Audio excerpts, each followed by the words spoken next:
Assalamualaikum warahmatullahi wabarakatuh. Salam sejahtera bagi kita semua. Perkenalkan, saya Fikriah Iftinan Fauzi, SPSI MPSI, dosen program studi psikologi Universitas Medan Area. Saat ini jabatan fungsional saya adalah lektor dan bidang keahlian saya adalah psikologi pendidikan. Saya bergabung di UMA sejak 2019 dan mengampu mata kuliah psikologi belajar.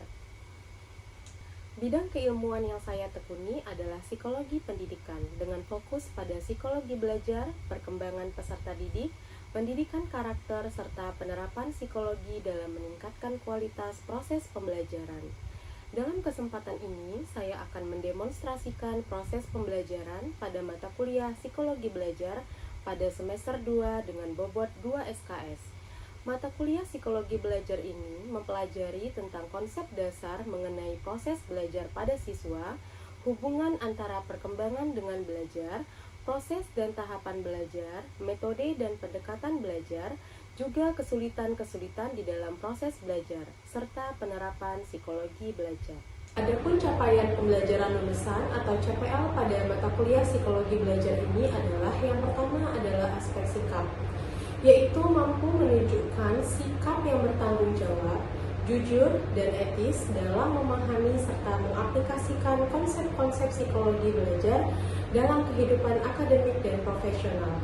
Aspek yang kedua adalah aspek pengetahuan, yaitu mampu menguasai penerapan psikologi belajar dalam konteks pendidikan, pengembangan individu, dan lingkungan sosial. Aspek yang ketiga adalah keterampilan umum, yaitu mahasiswa diharapkan untuk mampu menerapkan pemikiran logis, kritis, sistematis, dan inovatif dalam menganalisis berbagai teori dan permasalahan psikologi belajar. Yang keempat ada aspek keterampilan khusus, yaitu mahasiswa diharapkan untuk mampu merancang solusi atau strategi pembelajaran berdasarkan prinsip-prinsip psikologi belajar untuk meningkatkan efektivitas proses belajar. Adapun capaian pembelajaran mata kuliah psikologi belajar atau CPMK, yaitu mahasiswa mampu memahami konsep dasar psikologi belajar. Yang kedua, mahasiswa mampu memahami metodologi penelitian dan melaksanakan penelitian terkait psikologi belajar. Dan mahasiswa juga diharapkan mampu memahami materi pembahasan dan masalah-masalah yang berkembang dalam proses belajar dengan menggunakan perspektif psikologi belajar. Adapun materi pembelajaran yang akan diampu dalam mata kuliah ini yaitu pertemuan pertama membahas tentang kontrak perkuliahan dan pengantar psikologi belajar. Pertemuan kedua membahas tentang konsep dasar belajar. Pertemuan ketiga membahas tentang faktor-faktor yang mempengaruhi proses dan hasil belajar. Pertemuan keempat membahas tentang aktivitas dan pendekatan belajar. Pertemuan 5 membahas tentang saran-saran pembiasaan belajar yang efisien. Pertemuan ke-6 membahas tentang teori belajar classical conditioning. Pertemuan ke-7 membahas tentang teori belajar operant conditioning. Pertemuan ke-8 ujian tengah semester. Pertemuan ke-9 membahas tentang teori belajar koneksionisme. Pertemuan ke-10 membahas teori belajar kognitif. Pertemuan ke-11 membahas tentang teori belajar sosial. Pertemuan ke-12 membahas tentang ingatan dalam belajar. Pertemuan ke-13 membahas tentang transfer belajar. Pertemuan ke-14 membahas tentang teori lupa dalam belajar. Pertemuan ke-15 membahas tentang kesulitan-kesulitan dalam belajar. Dan pertemuan ke-16 yaitu pertemuan akhir akan diadakan ujian akhir semester. Adapun referensi pembelajaran yang digunakan dalam mata kuliah ini adalah beberapa buku yang berkenaan dengan psikologi belajar dan ada juga buku Social Learning Theory dari Albert Bandura. Adapun referensi pendukungnya berisi jurnal-jurnal penelitian yang akan dibahas dan dianalisis oleh mahasiswa, juga beberapa video contoh kasus yang diambil dari media sosial atau film-film. Dalam pelaksanaan perkuliahan, saya menerapkan pendekatan student center learning melalui diskusi, studi kasus, pembelajaran kolaboratif, dan pembelajaran berbasis proyek. Selain itu, saya mengintegrasikan hasil penelitian serta pengalaman pengabdian kepada masyarakat agar mahasiswa mampu menghubungkan konsep teoritis dengan permasalahan nyata di lingkungan pendidikan. Adapun media pembelajaran yang digunakan adalah elearning.uma.ac.id dan amadi.uma.ac.id, dan mahasiswa juga bisa mengakses materi-materi pembelajaran yang dikirimkan ke blog dosen. Semoga proses pembelajaran yang saya sajikan dapat memberikan gambaran mengenai implementasi pembelajaran yang aktif, inovatif, dan berorientasi pada pencapaian-capaian pembelajaran lulusan. Setelah ini saya akan menampilkan video pembelajaran saya bersama mahasiswa di dalam kelas dengan luring. Terima kasih. Assalamualaikum warahmatullahi wabarakatuh. Waalaikumsalam warahmatullahi wabarakatuh. Selamat siang semuanya. Siang Ibu. Ya, jadi kita ketemu lagi ya dalam mata kuliah psikologi belajar. Nah, seperti yang sudah saya sampaikan di minggu yang lalu, kita kan sudah membahas tentang perkuliahan ya. Membahas tentang apa sih yang akan kita pelajari selama 1 semester di mata kuliah psikologi belajar ini. Nah, di pertemuan kedua ini kita akan membahas tentang konsep dasar belajar. Nah, sebelum itu Ibu mau nanya dulu nih. Kalian sudah tahu belum apa itu belajar? Ada yang tahu? Boleh tunjuk tangannya, apa sih itu belajar? Ada? Kayak yang tahu tunjuk tangan boleh? Ya, ada. Proses itu proses apa? Memahami semua yang ada di dunia ini. Oke, yang lain? Belajar itu ya? Proses yang awalnya tidak tahu menjadi tahu. Oke. Nah, belajar itu adalah proses di mana hal yang tidak tahu menjadi tahu, hal yang negatif menjadi positif. Nah, kuncinya adalah adanya transformasi perilaku. Transformasi itu apa? Perubahan. Jadi dikatakan belajar, itu sudah terjadi perubahan. Perubahan dari yang kita tidak tahu menjadi tahu. Hal yang negatif menjadi positif. Nah, satu lagi yang paling penting. Dikatakan belajar itu supaya kita bisa membuka potensi diri kita. Nah, di sini kalian sudah tahu nih potensi diri kalian seperti apa? Sudah, coba Bang Adam. Potensi diri Bang Adam itu seperti apa? Pandai berbicara, Pandai berbicara berarti public speaking ya, komunikasi, terus mampu memahami konsep dengan dalam jangka waktu yang cukup singkat.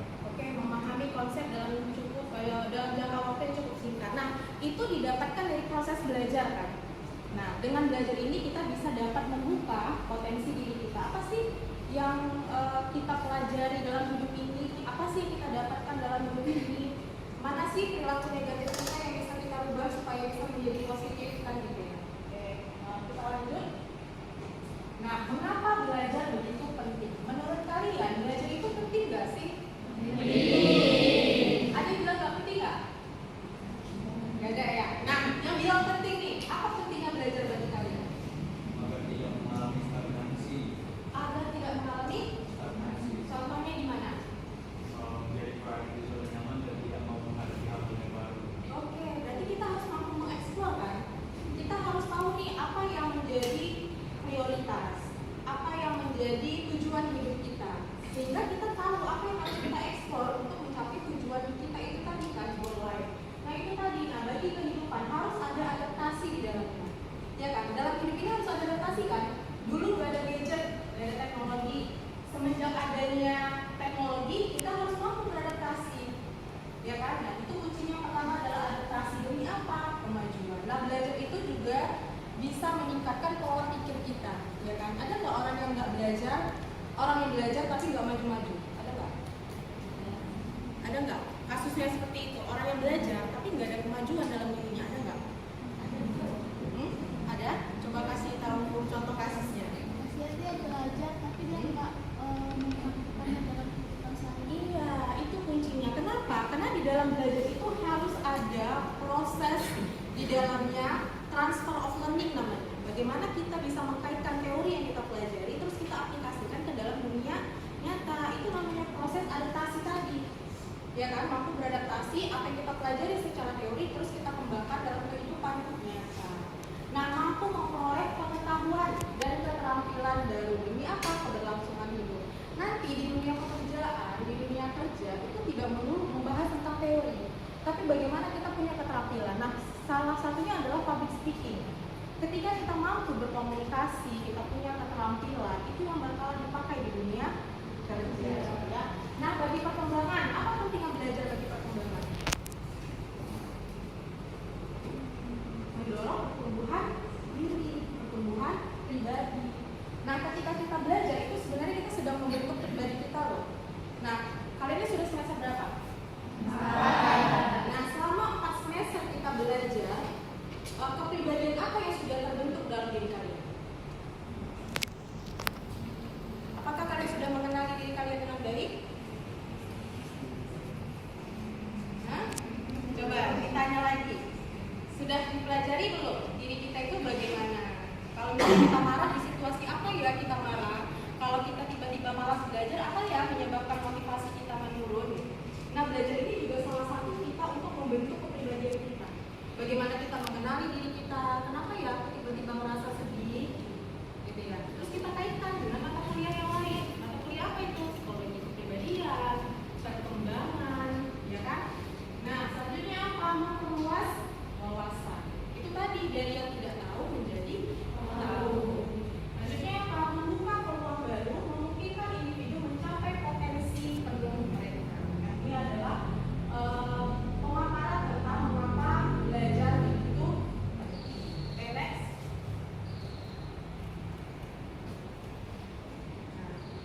Kita balik tadi yang sudah saya tanyakan apa itu belajar. Belajar itu adalah proses transformasi, berarti ada perubahan perilaku ya, ada pengetahuan tadi yang tidak tahu menjadi tahu, terus ada perubahan sikap. Jadi belajar itu bukan sekedar menerima informasi secara pasif, tapi kita harus aktif di dalamnya. Makanya kalau misalnya ada orang tadi ya, pertanyaan saya, dia dikatakan sudah belajar tapi tidak ada perubahan dalam dirinya atau dia tidak ada progres, berarti dia tidak menerima informasi itu secara aktif. Makanya kalau misalnya kita mau ada perubahan dalam diri kita, kita harus aktif di dalam lingkungan itu. Kenapa harus adanya interaksi kan? Interaksi saya dengan kalian, kalian dengan teman kalian. Jadi ketika interaksi itu terjadi, berarti kita melakukan interaksi yang aktif, baru dikatakan belajar. Nah, harus ada refleksi dan pengalaman. Jadi apa yang kita dapatkan di dalam kelas itu bisa kita kaitkan dengan pengalaman-pengalaman hidup kita. Nah, pertanyaan saya yang lain, pengalaman apa yang sudah kalian dapatkan selama belajar di psikologi? Boleh psikologi belajar, boleh psikologi kepribadian, perkembangan. Pengalaman apa yang sudah didapatkan terkait dunia psikologi?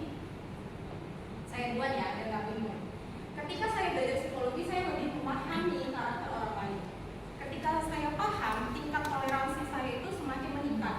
Misal ada orang yang tiba-tiba marah. Nah, kita harus memahami kenapa ya dia tiba-tiba marah. Oh, mungkin dia stres, oh mungkin dia ada masalah. Jadi kita bisa menanganinya dengan calm down istilahnya, ya kan? Jadi kita nggak tersundut emosi juga. Aku maksud kamu marah-marah nggak gitu. Jadi kita lebih paham. Oh, mungkin dia marah, ada penyebab di baliknya. Nah, itu tadi ya. Makanya harus ada pengalaman dan refleksi, mengevaluasi apa yang sudah kita pelajari di dunia psikologi. Nah, kalau kalian apa? Pengalaman yang sudah didapatkan dari belajar psikologi? Ada yang bisa? Ya, silakan. Misalnya dengan konteks yang sama dengan edukasi, saya mendapatkan pengalaman dan pemahaman yang baru melalui mata kuliah psikologi perkembangan. Bahwasanya ada kalanya tingkah laku kanak-kanakan yang dilakukan oleh orang dewasa itu mungkin bukan hanya didasari kepribadian yang kanak-kanakan saja, tapi mungkin sebuah keinginan ataupun tugas yang tak tuntas, tak terpenuhi, yang terlewati saat dia harusnya menuntaskan masalah tugas itu saat masa kecil. Oke, benar, yang kita sebut dengan inner Child. Jadi kita bisa memahami kenapa ya ada orang usianya dewasa tapi sifatnya kekanak-kanakan, atau ada hal yang dia inginkan, misalnya dia main-main di depan, tapi sikap yang ditunjukkan dia itu sikap seperti kekanak-kanakan. Bisa kita bahas dari teori kepribadian, bagaimana pada fase perkembangan anak-anak, fase mana yang belum terpenuhi ketika dia masuk di usia anak-anak itu, sehingga muncul nanti di usia dewasa itu tadi inner child.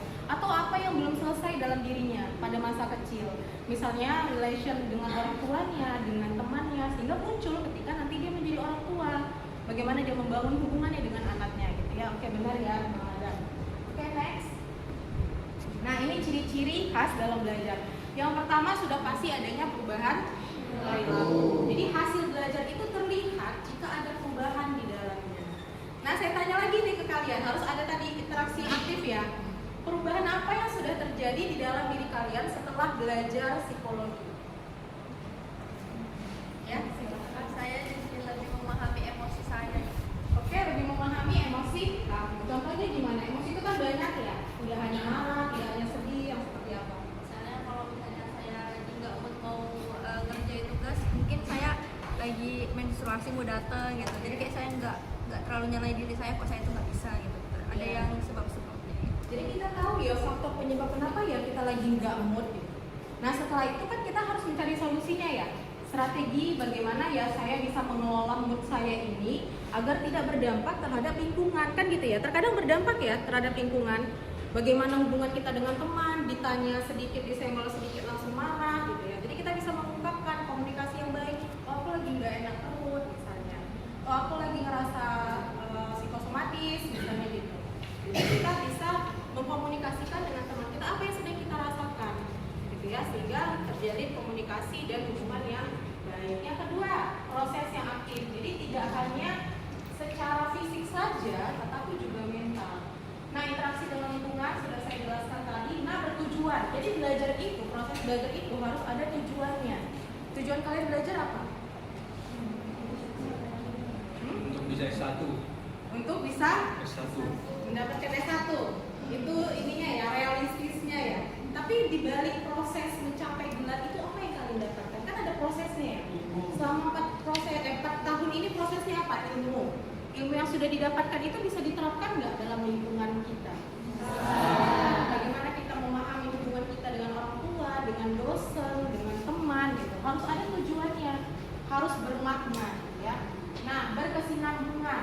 Nah, ketika kita belajar itu harus berkelanjutan. Dalam artian berkelanjutan itu adalah kita bisa mengaplikasikannya ke dalam dunia nyata. Makanya kan kenapa ya kalau misalnya ditanya orang apa, jurusan apa, jurusan apa, psikologi gitu ya. Nah, ketika kita menyandang gelar psikologi, apa ekspektasi dari orang lain? Bisa membaca. Bisa membaca pikiran, terus punya jiwa yang tenang, bisa memahami orang lain, menjadi tempat curhat gitu. Nah, jadi pendidikan yang kita dapatkan di dunia psikologi itu bisa kita terapkan di dalam dunia nyata. Itulah yang dinamakan belajar. Ya. Oke, next. Nah, ini prinsip utama dalam pembelajaran. Yang pertama itu adalah demonstrasi. Jadi harus melalui contoh nyata. Makanya kenapa ya saya suka memberikan tugas-tugas yang bersifat project based learning. Jadi kalian harus terjun langsung ke lapangan untuk melihat gimana ya karakter setiap siswa. Kenapa ya ada siswa yang motivasinya tinggi? Kenapa ya ada siswa yang motivasinya rendah? Kenapa ya ada siswa yang tidak berminat untuk belajar? Tapi kenapa ada yang punya ambisi penuh gitu ya? Nah, ketika kita bisa mendemonstrasikan apa yang sudah kita pelajari ke dunia nyata, itu adalah salah satu prinsip utama dalam pembelajaran. Yang kedua adalah aplikasi. Yang ketiga adalah berpusat pada tugas. Nah, tugas itu sebenarnya gunanya untuk apa sih? Untuk memperkuat pemahaman. Memperkuat pemahaman. Kenapa? Ada evaluasi di dalamnya kan? Sudah paham nggak ya sama mata kuliah psikologi belajar ini pada materi ini gitu. Dan ada tanggung jawab di dalamnya. Ya kan? Karena kan ada deadline ya. Kapan dikumpul? Pertemuan 14 misalnya. Berarti ada tanggung jawab dalam diri kita untuk menyelesaikan tugas tersebut. Makanya saya sering bilang sama mahasiswa, kalau kita dikasih tugas jangan jadikan itu beban, tapi anggap itu adalah tantangan sehingga kita bisa menyelesaikannya dengan baik. Karena itu adalah bentuk tanggung jawab kita. Nah, yang selanjutnya adalah aktivasi, menggali, memanfaatkan pengetahuan awal yang sudah dimiliki. Makanya tadi kan saya nanya ya, apa yang sudah kalian ketahui tentang belajar, kan gitu ya. Jadi menggali lagi dan menyatukan persepsi dan pemahaman kalian. Ada yang bilang memahami dunia ini bu, ya kan? Ada yang bilang proses belajar bu dari yang tidak tahu menjadi tahu. Ada yang bilang perubahan perilaku. Nah, baru kita gabungkan menjadi satu, menyatukan makna bahwa apa sih belajar itu, gitu ya, dari masing-masing pemahaman kalian. Nah, yang kelima adalah integrasi, mencakup ranah kognitif, afektif, dan psikomotorik. Kognitif itu apa sih? Pemikiran. Contohnya gimana kalau kognitif? Misal kita ambil contoh tentang bullying di sekolah. kalau kita bahas dari sisi kognitifnya seperti apa? Bullying bisa terjadi karena pelaku merasa bahwa korban ada sehingga dia pantas untuk dialienasi dari kelompoknya. Oke, kognitif bersifat pengetahuan. Jadi kita mencari tahu kenapa ya bullying itu bisa terjadi, faktor penyebabnya apa ya. Gitu. Jadi itu sisinya kognitif. Kalau afektif, perasaan. Ada nilai-nilai di dalamnya. Jadi kalau misalnya kalau di dalam teori belajar ya, lingkungan tidak mendukung atau tidak memberikan reinforcement penguatan kepada si pelaku, maka perilaku bullying tidak akan bisa berlanjut. Contoh, misal pelaku bullying itu diberikan hukuman yang tegas oleh pihak sekolah, maka perilaku itu tidak akan bisa muncul kembali. Tetapi jika dibiarkan, dia menganggap itu adalah sesuatu yang bisa dinormalisasi, sehingga itu perilaku terus berlanjut, gitu ya. Dan korban itu harus disupport supaya meningkatkan kembali kepercayaan dirinya. Itu sifat yang afektif, menunjukkan empati kepada si korban. Psikomotorik itu apa? Gerak tubuh.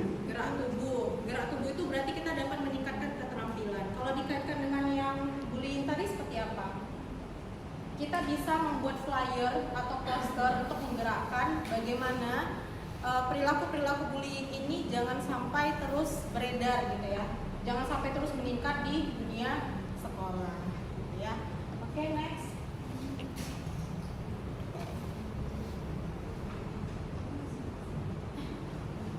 Nah, ini prinsip belajar. Oke, sampai sini dulu ada yang mau ditanyakan?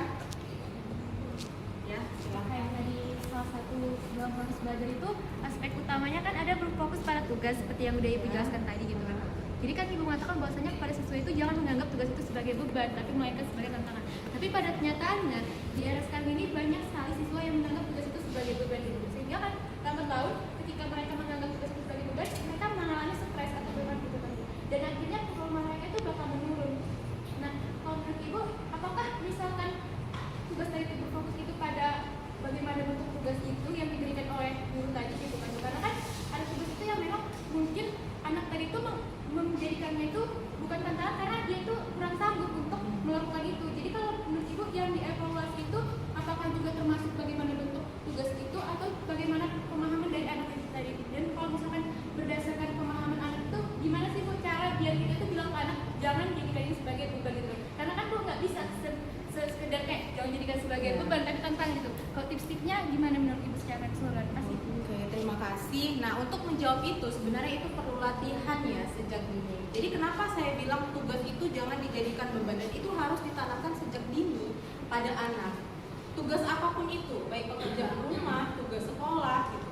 Nah, kalau saya ya menjawabnya adalah bagaimana memberikan tanggung jawab dulu kepada anak. Tanggung jawab itu kan disertai dengan anak itu secara sadar bahwa itu adalah hal yang harus dilakukan. Itu kan tanggung jawab ya, seperti sekolah. Kenapa ya ada anak yang mau sekolah, tapi ada anak yang nggak mau sekolah gitu. Kita harus memberikan pemahaman bahwa sekolah itu untuk kamu, untuk masa depan kamu. Nah, yang kedua itu perlu latihan gitu ya. Jadi tugas-tugas yang diberikan itu harus juga menarik untuk anak. Jadi disesuaikan dengan minatnya anak. Misalnya seperti mahasiswa ya, kalau disuruh hanya membuat makalah, itu pasti bosan ya. Tapi si pendidik, si dosen maupun si guru itu harus memberikan tugas yang menarik. Seperti apa? Misalnya review film. Berarti kan kalian harus menonton film dulu. Disesuaikan dengan perkembangan zaman. Yang kedua, project based learning. Cari topik-topik menarik yang kalian sukai misalnya, atau dikaitkan dengan media sosial. Tentang apa isu yang menarik sekarang? Bullying misalnya.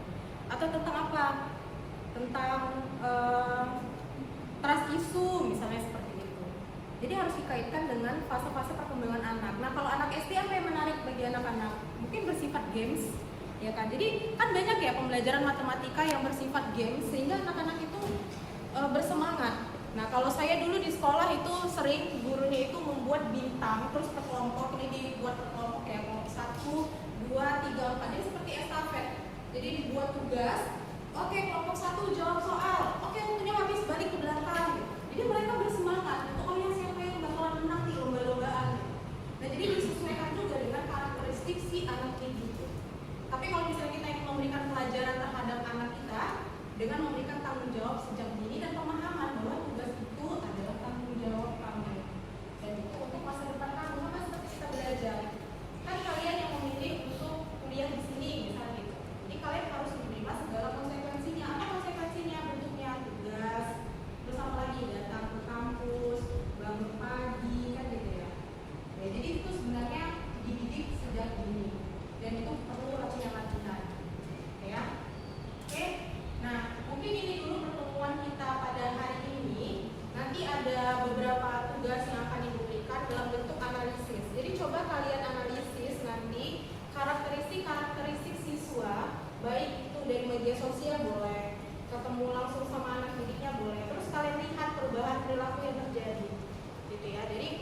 misalnya sebelumnya mereka belum disiplin.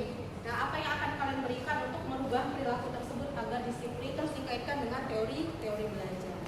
Oke ya, bisa. Nah, minggu depan kita akan kembali lagi dengan materi faktor yang mempengaruhi belajar.